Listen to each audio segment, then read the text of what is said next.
гости к певице, которую называют второй Бузовой, но в удмуртской эстраде. Идем в гости.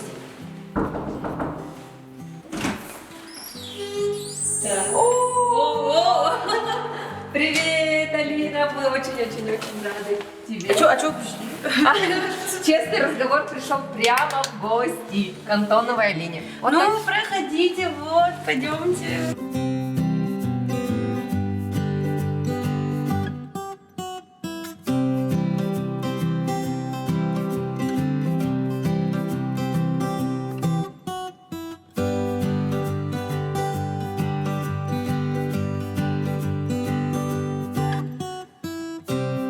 Ну что, у тебя тут прям очень-очень уютно. Заходишь к тебе домой и сразу понимаешь, висят замечательные портреты, ваши фотографии, и поэтому я не могу просто пропустить эту тему и в очередной раз спросить, наверняка уже все спрашивали, о том, что счастлива ли ты, что в твоей жизни произошло такое событие, твой молодой человек сделал тебе предложение. Тьфу-тьфу-тьфу, да, счастлива. Ну как, это же, мне кажется, все девочки об этом мечтают. И я, конечно же, тоже очень ждала, очень хотела.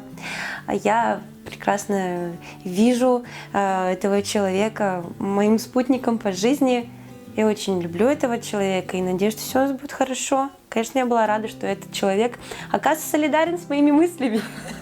Понятно. Ну а к свадьбе уже готовишься? Свадебное платье, знаешь ли, чего ты хочешь? Ну, а вообще, какое я хочу платье, я знала уже давно. Вот, я его представляю. Мне, конечно, уже начали в Инстаграм писать, что Алина, мы ждем вас у себя, если что, приходите, мы вам сделаем скидочку, да. Там кто-то делает пригласительный электронный, Алинка, мы тебе скидку сделаем, давай, мы знаем, что там у тебя движуха в жизни пошла личной, да. Мы конкретно еще не готовимся. В мыслях, мне кажется, я уже все продумала. Угу, понятно. Но вот знаешь, в связи с такими событиями у творческих людей всегда создается что-то такое новое. Ну, например, в твоем случае песня. Не написала ли ты за этот промежуток времени, в Новый год это произошло? Не написала ли ты новую песню? Нет, я не написала, как-то было очень, не до этого, так скажем, было очень много работы. Мы же с Эктоникой работали все выходные новогодние праздники, и вообще было не до песен. А мне нужно именно настроиться, уделить для этого вечер, и, возможно, что-то родится. Либо там, я не знаю, я пойду до доставки каких-то продуктов, и в этот момент по дороге что-то напишу. Бывает. Новогодняя песня так получилась. Да, очень быстро. Вот как работают творческие люди. Буквально щелчок, и все готово. Но это правда, если что-то прямо от души и действительно получится стоящее, значит, я на это не буду много времени уделять. У меня очень быстро это получится. Вот. Но бывают моменты, когда очень долго что-то рождается, не подбираются никакие слова, не идет музыка. И тогда эти песни прям очень тяжело мне даются, и вряд ли они вот прям выстрелят. Ну, как хит. Вряд ли они будут такими. Понятно. То есть бывает или-или. Ну, как все самое лучшее рождается, да, это все самое Все гениальное просто. Все гениальное просто. Скажем. Да, все верно. Ты вот сейчас упомянула проект Эктонику, и сразу хочется спросить, да, ты как резидент этого проекта, да, и участник, яркая звездочка. Как произошло вообще твое рождение как певицы? То есть это твоя первая песня, это записали ребята из Эктоники? Ой, да Эктоники же столько всего еще было, хотя я еще только в школе училась. Я был Шундыкар, лагерь для творческих одаренных детей. Я лет 7 подряд туда ездила, а там же все сливки удмуртского общества. Там Татьяна Витальевна Шматова, Надежда Эдуардовна Уткина, они вот все, и они это строители моей творческой личности, так скажем. Каждый вкладывал свои кирпичики, и вот получилось то, что получилось. Плюс, конечно, мой педагог по вокалу музыкальной школы, да, это все. И, конечно же, мама, которая поддерживала все, постоянно ездила со мной в Ижевск на какие-то записи, на какие-то мероприятия. То есть она, получается, пыталась тебя продвинуть в плане музыки, там, записать песню. Она знала, что я очень этого хочу. И я потому что иногда плакала, что почему у меня нету песен. Я не писала тогда, естественно, и все это было очень тяжело. И я ревела, у меня нету песен, а мама поет. А у нас есть такой бард-композитор Сергей Ксенофонтович Кириллов в «Волнашах». Первая песня, которая бомбанула и выстрелила как хит, это была песня «Вужер». Он мне ее подарил, так скажем, музыку сам написал, а стихи у Лидии Нянькиной. Аранжировку сделал тогда Анатолий Яркишев, и это была первая песня, которая именно выстрелила, и тогда ее включили на Эктонике, на дискотеке. Это был такой фурор у меня в голове, просто, боже, это же так круто. И самое крутое было то, что я вижу, что все, кто пришел на Эктонику, они подпевают и поют текст этой песни. Конечно, это не моя собственное сочинение песни была, я еще не писала, но факт того, что пою я, все поют и танцуют, это был... Ну, то есть это твои первые выступления на Эктонике? Это уже ты... Просто включили эту песню? Да, включили. Тогда мы уже, естественно, с ребятами дружили. Возможно, Влад и Алексей видели во мне какой-то потенциал. Леша всегда так говорит, Анкудинов, что я все равно знал, что что-то получится. Да, когда-то мы познакомились с ними еще в «Волнашах». Я, наверное, в классе 8 была. Мама как работник культуры, тогда, по-моему, уже начальником отдела культуры была в Волнашском районе. Она пригласила их к нам в гости перед мероприятием, посидеть, пообщаться, угостить, да.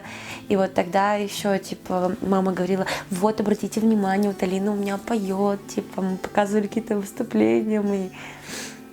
То есть... Ну, как бы парням это, видимо, все равно было неинтересно. Я сейчас это понимаю, потому что, ну, девочка маленькая, да все маленькие девочки хотят петь и выступать, тем более с Эктоникой. Эктоника это будет просто... То есть ты считаешь, что они не сразу увидели, там рассмотрели? Да, конечно, нет. Конечно, нет. Ну, и Лёша, мы с ними очень... Мы же, как и дружить очень начали близко. Я делала такие работы, которые, без гармошки, так скажем. То есть они прям для очень узкого и круга лиц, слушателей, да, и вряд ли они станут какие-то коммерческие, так скажем. Вряд ли они разойдутся в народ, уйдут в народ, да. Леша все время говорила, Линка, ты должна, вот смотри, Аленка Тимирханова, она вообще молодец. Тогда вот Аленка, это вот было этот Италмас, это было просто гремело по всей республике и за пределами. И все, ты сможешь, я знаю. И потом как-то вот мы с ними общались, и было так, что я ехала с тренировки на трамвае, и вот этот Чупаляй пришел мне в голову. Да. Это вот в очередной раз. То есть вот так вот родилось, да? Да, да. Вот смотри, ты сегодня сейчас говоришь про Алену Тимирханову, то есть она является для тебя тоже неким таким примером, да? Конечно, она для многих, мне кажется, пример. И даже для кого она не пример, ребята, она должна для вас быть примером, потому что она в себе совмещает красоту, талант, стиль, ну и любовь к своему делу. И я даже ей всегда говорю, типа, я ни в коем случае, мы, конечно, возможно, да, работаем на одну публику и там можем как-то делить зрителя, хотя это неправильно, да, но всякие есть моменты в работе, так скажем. Но я всегда ей говорю, ты для меня пример для подражания и тот человек, за которым я стремлюсь. Не создай себе кумира, ни в коем случае не кумир, но именно как пример того, как, наверное, в нашей отрасли нужно работать. Понятно. Вот зачастую, вот ты говорила о том, что изначально ты песни вообще не писала. И когда появилось желание писать песни, и, как правило, вот все твои песни, это сейчас, это твоя работа, это твои тексты, или для тебя пишет кто-то еще песни? У меня, кстати, часто спрашивают об этом, и я говорю, я так с гордостью, я все сама. Потому что я говорю, а кто мне напишет так, как мне надо? Конечно, для меня это было большим открытием для самой себя, когда я начала писать. Я вообще не думала, что я когда-нибудь буду писать. Да, а когда что-то пошло, а еще эти песни стали, не побоюсь этого слова, народными, то есть как бы они ушли в народ, их люди знают и поют, я подумала, да, так надо делать. Получается же. А пишешь вообще сама песни для других? Нет, но вот последние разы это были работы для Лены Филимоновой. Для Лены Филимоновой? Но больше я не буду никому писать. Оказывается, это твой ребенок, ты его создала, песня, да? Как она мило это называет, песенка, это ребенок мой. И оказывается, так тяжело потом это отдавать. Вот. Тем более, когда вот, да, это от Конечно. души. Ну, это же творческая работа, она не может быть не от души, наверное. Вот, и все, пошло-поехало. Не буду больше никому писать. Себе буду писать. Понятно. Но на самом деле ты много где участвуешь, ты вот любимый уже, да? И какие есть для тебя самые значимые проекты, в которых ты принимала участие или ежегодно являешься участниками этих проектов и хотела бы дальше еще в них выступать? Какие это проекты? Самые масштабные и значимые проекты, они были во время студенчества, мне кажется. Это мисс студенчества Финно-Угрии, это универвидение, это международный российский уровень. Но я понимала, что не зря, наверное, присуждают мероприятию какой-то знак именно статус, да, международный, либо всероссийский, да. И для меня это было прям очень масштабно и классно. Я гордилась тем, что мой университет и мой факультет дал мне эту возможность, да, участвовать. Ну, а сейчас, наверное, это, конечно же, межрегиональный фестиваль Эктоника Табани Фест, где мы все принимаем участие. То есть получается, что тогда в студенчестве ты участвовала в разных проектах, дабы, наверное, достичь какого-то результата, показать себя. Вообще, сейчас этих... Мне было интересно это все в первую очередь. Я не думала, что... Я вообще почему-то об этом не думала, что это опыт, это внутренний рост какой-то. Вообще об этом не думала. Это было интересно. Я студентка, мне интересно вообще везде и все. Ты студентка филфака? Да, удмуртской филологии. Удмуртской филологии. Да. И на данный момент есть еще основная работа. Помимо того, что ты занимаешься песнями, творчеством и так Конечно. далее. Где ты работаешь? Я работаю в автономном учреждении культуры Удмуртской республики, Республиканский дом народного творчества. Так, Республиканский дом народного творчества. Там по большей степени это творческая работа или ты по большей части работаешь с документами? Как и во многих учреждениях, есть несколько отделов, бухгалтерия, юристы. Есть те, кто занимается делопроизводством, и есть те, кто занимается творчеством. Тем более Дом народного творчества. У нас есть социокультурный отдел, там чисто творчество ребята делают. Интересные проекты творческие, участвуют в культурно-массовых мероприятиях города, да, республики.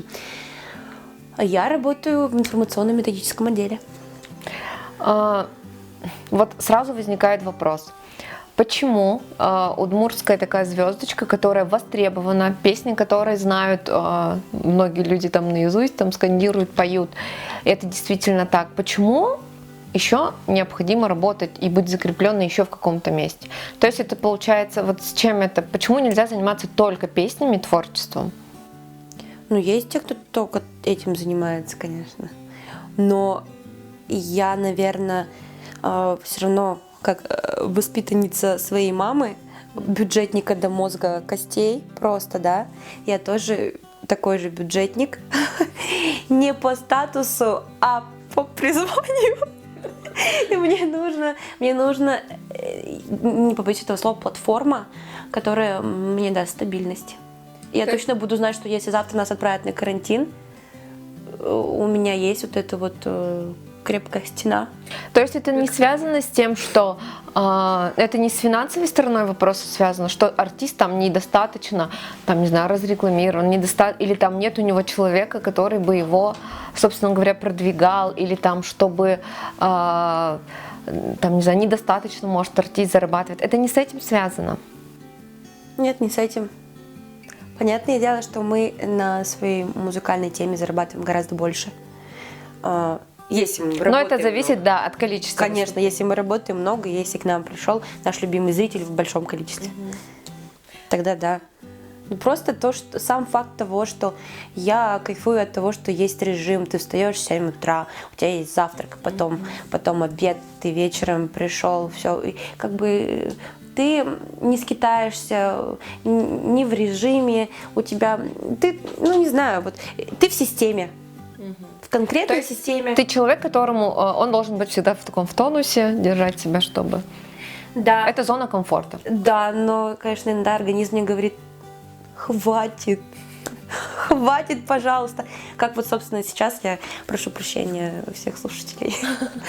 Потому что вот новогоднее мероприятие, мой организм просто все, он не выдержал, он сдал первый день без концерта, и все, я с вечера сразу заболела.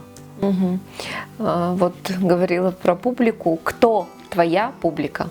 возрастная, не знаю, категория? Как правило, это вот кто твой? Молодежь и средний возраст. Приходят на концерты разный возраст. Не скажу, что только молодежь. Когда сольник организовывали, мы думали, что вообще там будет чисто молодежь сидеть. Нет, вообще не так. Про сольник. Это вот твой сольный концерт, он юбилейный, да, был? Ну, мне было 25 в этот день, да. Да, то есть вот этот сольный концерт, это самое большое, что было, ну, это самое значимое было Да. для тебя? Да. Ну, потому что я знаю, что хоть я работаю в бюджетном автономном учреждении, но я понимаю, что меня несет по жизни именно моя творческая тема. Я без этого не могу. Как я жалею, что я однажды не послушала маму и не поступила в тот же колледж культуры, потому что она говорила, ну типа ты же с этого кайфуешь, тебе же это нравится. А я говорила, культура это не профессия. Где я сейчас работаю? Даже если не в отделе социокультурном, да, но и чем я сейчас занимаюсь, куда меня дорога-то привела? То есть, в общем, мама была права. Да, мама была права, точно. Про сольник, говоря про сольную карьеру, не хочется ли тебе заниматься, вот ты с кем поешь в дуэте? С кем у тебя бывают дуэты? С Владом Андреевым, ну и с Аленой Тимирхановой. Мы сейчас вот хотим какую-то новую работу сделать. С Колей Анисимовым есть. Ну, просто я для себя кого-нибудь нахожу так из нашей эстрады. Так. С кем бы можно какой-нибудь дуэт классно сделать. Вот поешь в дуэте. Не хочется ли заниматься только лично собой, своим только, вот прям выступать в личном выступлении? Набрать себе, не знаю, команду. Я поняла, о чем ты говоришь. Ну да, вот из этой серии. Да, и я, собственно говоря, в прошлом году в январе ушла с Министерства культуры и планировала заниматься только этим. Но тут наступило интересное время для всей нашей страны и для нашего мира. И, к сожалению, я не знаю, как так получилось. За 2 недели до самоизоляции я успела трудоустроиться. С 2 недели. Ты везучая. За неделю. Я 20 марта трудоустроилась, 28-го нас всех отправили. Вот это я просто... Вот в этот момент я думаю, боже, все-таки, видимо, еще удача на моей стороне. Просто вот в этот момент, да, я поняла, что, наверное, нет. Пусть будет как подработка, как хобби, это интересно, счастье, что это есть в моей жизни, но как основное пока нет, пока не готова. Хотя можно было бы. Хотя было бы можно. Ну, ты думаешь, получилось бы работать так сольно? Да. Я вижу в этом интерес. Да. Пишешь, когда пишешь песни, как правило, кто делает аранжировку, кто пишет музыку? Конечно, я кайфую от аранжировщика Ивана Котельникова. Это вообще вот мои любимые песни. Это «Лушка Чулыме», «Ай-яй-яй», «Шудо». Это все песни. Это он делал аранжировки. И это просто моя любовь бесконечная. Аранжировки, я имею в виду. Вот. А сейчас, в силу того, что Ваня, он заложник своей творческой натуры, и иногда ему нужно очень долго настраиваться на некоторые аранжировки, чтобы полностью прожить эту аранжировку и сделать что-то стоящее, да. И он может даже там год делать аранжировку. Чаще всего сейчас, последние все мои работы, это делает Влад Андреев. Он может за 3 дня написать аранжировку. Ну, это мой большой друг. Ну, и мы кайфуем с того, что мы можем друг до друга донести то, что мы хотим. Ну, то, что я хочу, например, да, видеть в этой аранжировке. И он, ну, понимает сразу. Вот. А у тебя есть такое, что ты такая пишешь песню и понимаешь, блин, вот это будет хит, вот это выстрелит, это будет классно? Есть такое? Бывает ощущение? Я тебе честно скажу, я все свои песни пишу, знаю, что они выстрелят. Ну, потому что я надеюсь, что они выстрелят. Потому что, ну, есть некоторые такие тонкости. Я, конечно, профессиональное музыкальное образование не получила, но я знаю моменты, которые все равно цепанут народ. И песня уйдет. Вот. Будет... Да. Возможно, она не будет таким масштабным хитом, как когда-то Чупаляй, да. Но я знаю, что Ну, артисту нужно выпускать песни хотя бы, не знаю, там раз в полгода. Хотя это очень редко. Это недопустимо для артиста, это тунеядство. Тунеядство. Да. Про тунеядство. Не задавала еще другим вопрос такой, но вот задамся тебе. Песни пишете, аранжировщики есть, классные песни, публика вас любит. Клипы. Где ваши клипы? Они почему не делаются? Почему не делаются клипы? Одно слово. Бюджет. Бюджет. То есть в первую очередь это зависит от того, что, что на это требуется. Мы все понимаем, что качественная работа требует приличных вложений. И интереса в первую очередь в этом. Я даже не хочу. Я не похудела еще для клипов. Но мне кажется, сейчас самое время. Пора бы снимать и клипы. Возможно. Ну, смотри, на самом деле много всего сделано в столь молодом возрасте, да, уже много всего сделано. Еще раз повторюсь, что публика очень любит тебя, любит то, что ты делаешь, твое творчество, да, и это видно буквально не только там на концертах, да, но и там, не знаю, на дискотеках, которые кто-нибудь проводит. Да, ой, Публика, да, принимает всегда тебя прям очень тепло. Что дальше? Обожаю просто всех. Что дальше? Чего не хватает или чем будешь заниматься дальше? Ну, дальше какие планы творческие, да? Живу одним днем. Прям вообще? Да. В плане творческом точно. Ну, есть какие-то такие мысли, что вот еще надо сольник делать, надо еще увеличивать количество концертов и так далее. Надо. В какой-то момент, да, прям бомбанет и начну делать. Но так, чтобы так вот конкретно расписать, анализировать, сидеть, чего не хватает, видимо, не доросла, что ли, до этого еще. То есть, получается, прям вообще творческий человек, который вот стрельнула, захотелось сейчас сделать, буду делать, а пока как бы такого нет. Вот, типа, сидишь такой, движешься, да, и живешь, встаешь, будильник выключила, обратно лег спать, а потом в какой-то момент понимаешь, что какой-то застой. Надо написать песню, а может быть дуэт, и потом эта мысль начинает развиваться, и во что-то выливается в итоге, в какую-то работу. Вот. Ну, так в основном, да, вот по течению плыву, и как бы вроде как... Знаешь, в интервью одном у меня Лена Слесарева спросила, тебе, говорит, не кажется, что тебе все слишком легко дается?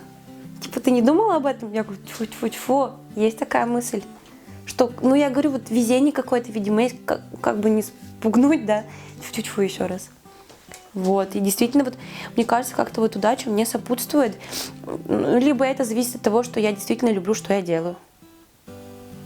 Это очень, не знаю, это кайфово. И еще я счастлива, что, вообще я сторонник той темы, что нужно относиться к людям хорошо, пока они не докажут тебе обратного. Я действительно отношусь ко всем хорошо, пока мне не докажут обратного. Я очень взаимная. Если, конечно, ко мне плохо, значит, я тоже аналогично буду относиться. Вот, и мне кажется, рядом со мной действительно очень много добрых, классных, полезных людей. Добрых, классных и полезных. Да. Ну, вот смотри, начали мы с тобой с того, что тебе было сделано уже предложение, что ты скоро будешь невестой. Я уже невеста. Да, уже невеста. И что ценишь, что самое ценное для тебя в семье? Какой сложный вопрос. Для меня вообще эта тема очень такая новая. И так непривычно, что это обсуждается. Ну или что ты ценишь, не знаю, что ценно для тебя в людях, и потом уже... Я не знаю, что в людях и у кого как там у других, да. То, что я точно знаю, что для меня абсолютно классно в наших отношениях с Ваней, это то, что мы поддерживаем друг друга. Мы абсолютно два из разных областей человека, из разных отраслей, да, из разной отрасли. Он вообще, получается, русский, я удмурточка, да, я абсолютно творческий человек, он приземленный. И вот мы поддерживаем друг друга, мы понимаем друг друга, и заботимся. Ну, то есть забота, понимание. Забота, понимание и, конечно же, доверие. Доверять важно.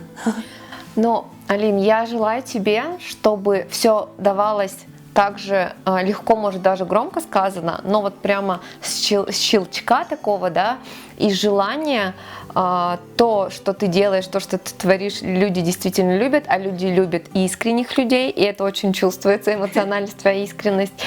И, ну и чтобы у вас все было хорошо, Спасибо чтобы большое. мы обязательно, не знаю, побывали на свадьбе. Погуляли. Погуляли, да. Побывали И даже, может быть, чего-нибудь кусочки засняли. Удачи тебе. Спасибо большое. И тебе побольше интересных людей вот рядом. Вот, всего, что было прям здорово, классно, хорошо и по любви. Спасибо. Алин, еще такой момент. Картины, твои красивые картины. Расскажи нам, что это вообще такое, идея с картинами? О, первую картину вообще, конечно, очень с трудом рисовала, мне так не нравилось. А потом меня пандемия вернула в реальность. Я взяла себе картину, я ее нарисовала вообще очень быстро. Я так начала, столько удовольствия начала получать от этого. И потом подумала, что надо бы какой-нибудь свой мерч запустить. И вот назвала свою эту тему по продаже картин по номерам Суред 18. Вот, и сейчас делаю счастливыми некоторых людей. Вот, продаю картины по номерам с интересными классными сюжетами. Давай посмотрим, какие у тебя там красивые Да, картины. они у меня дома. Пошли Пойдем. смотреть.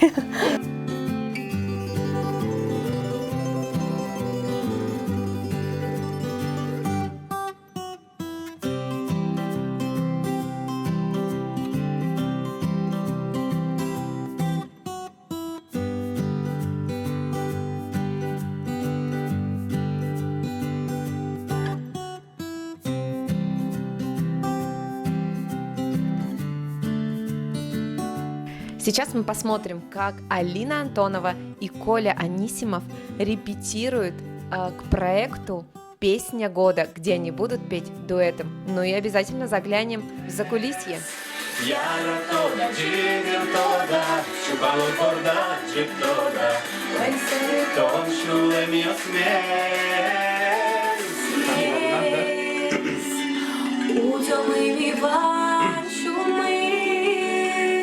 Varte kluszkiem jaratom de Toda čigr toda Čupalo koda ček toda Malo kluszkiem jaratom de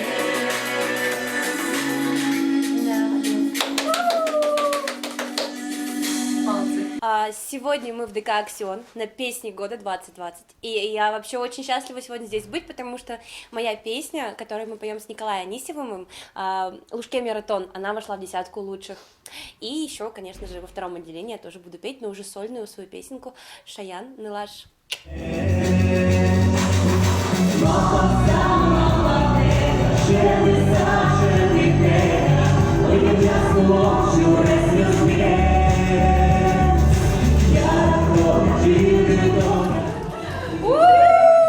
Ну, Алиночка, скажи, как ты выступила?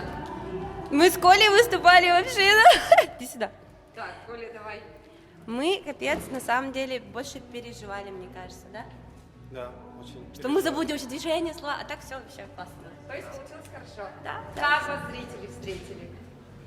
Со словами По-моему, приняли, да, кричали «Браво!» Это уже, я Нет, думаю, нормально что всё. стоит многого, наверное, чтобы услышать от зрителя «Браво!». Так что Песня года, в общем, удалась. нет, все не зря, и вся работа, которую мы проделали, не зря. Да.